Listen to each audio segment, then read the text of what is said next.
Mr. Charlie Blower, the man child that came to me with really bad shoes, wanting to be a copywriter and with scraps of paper with headlines written down that were meaningless. But what I liked about Charlie was number one, he was sincere, he was honest, he wasn't full of shit.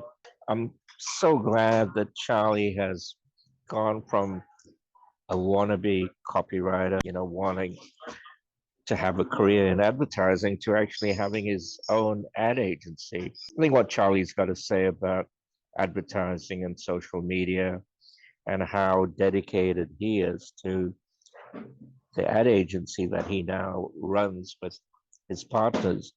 I think it's a great uh, example of teamwork, of people coming together, different nationalities, but not even thinking about different nationalities, but with one goal and one dream. And I think Charlie's done really well for himself, and I'm so proud of him, and I'm happy I gave him that opportunity.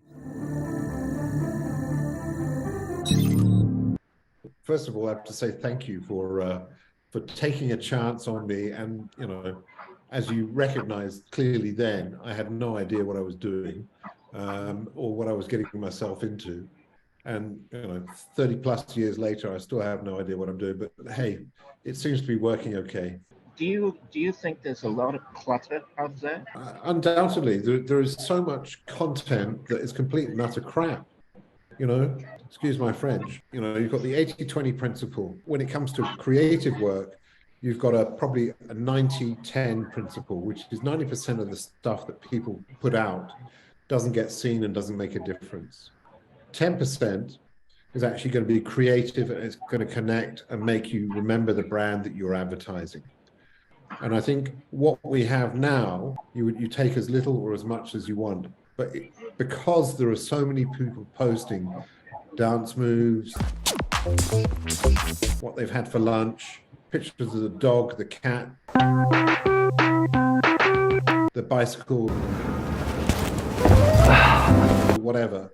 There is so much out there, people who are looking for the real experiences and the reality. They have to filter through a lot of rubbish to get to the one thing that they want to see.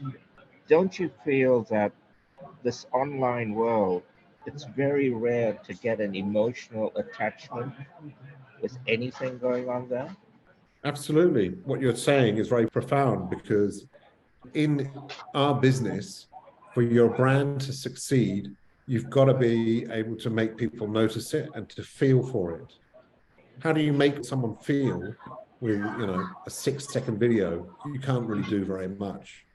This short-term social media, flash, flash, flash, whatever, scrolling through stuff does not get you the best opportunity to create an emotional engagement.